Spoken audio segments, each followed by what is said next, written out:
C'est l'ultime grand bastion insurgé de Syrie, la province d'Idleb. Coup de projecteur dans votre édition sur l'aide apportée aux enfants scolarisés dans cette région. L'Union des organisations de secours et soins médicaux lance un programme de protection. Nous écouterons son président, Ziad Alissa.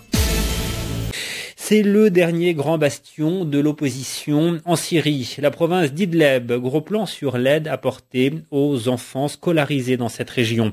L'Union des organisations de secours et soins médicaux lance un programme de protection. Son président, Ziad Alissa.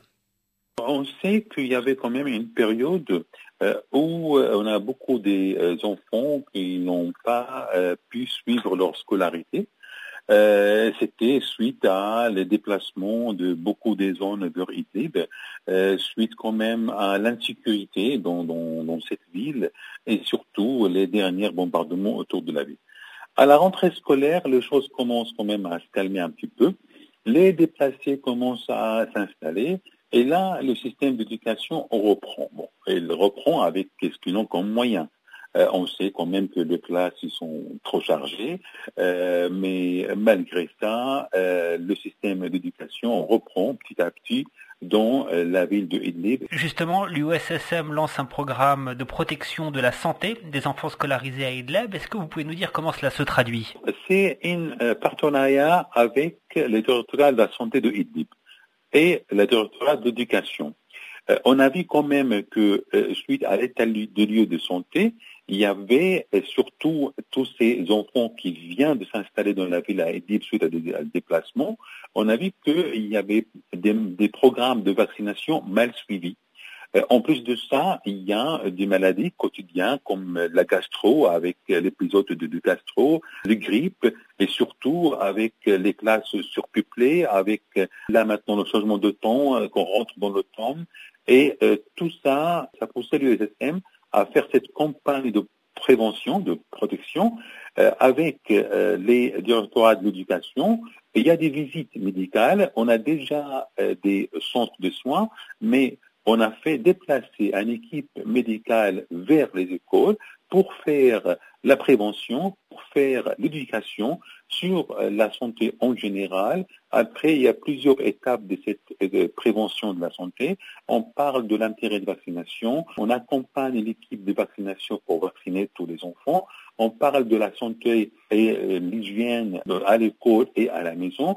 Avec des services de soutien de santé mentale, c'est important également. Nombre de ces enfants sont traumatisés par la guerre. Il y a quand même le service de protection de la santé mentale parce qu'on sait quand même que le traumatisme de la guerre est surtout chez les enfants avec le petit âge et surtout tous ces enfants qui viennent d'arriver cette année avec tout ce qu'ils ont subi ces dernières années.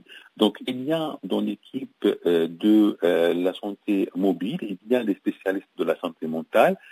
Ils font quand même des interviews avec les enfants et il y a des centres de santé mentale. Lorsqu'il y a nécessité, ils transfèrent ces enfants vers ces centres de santé mentale. Dans les centres de santé mentale, il y a des psychologues, il y a des aides de psychologues. Comment les enfants verbalisent ce qu'ils ont vécu? Le programme qui a été mis en place, on demande aux enfants de faire des dessins.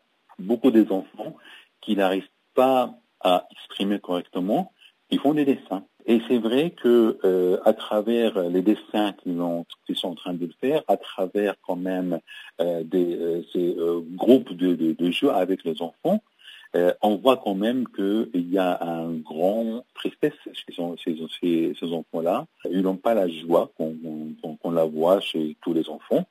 Et il y a surtout la peur. Ces enfants qui sont actuellement scolarisés, tout ce qu'ils ont vécu avant, parce qu'on sait que les bombardements, ils ont malheureusement même touché des écoles ces dernières années. Quelque chose quand même qui met l'enfant dans une situation de peur, même si lorsqu'il va à l'école pour apprendre.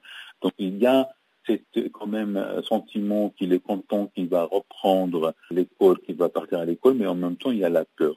Et ça, les équipes de santé mentale qui travaillent sur place, ils ont quand même vu ça à travers tous ces quand même paroles et quelquefois dessins des enfants. C'est pour ça qu'il y a quand même des protocoles qui ont été mis en place pour les aider à sortir de cette situation-là.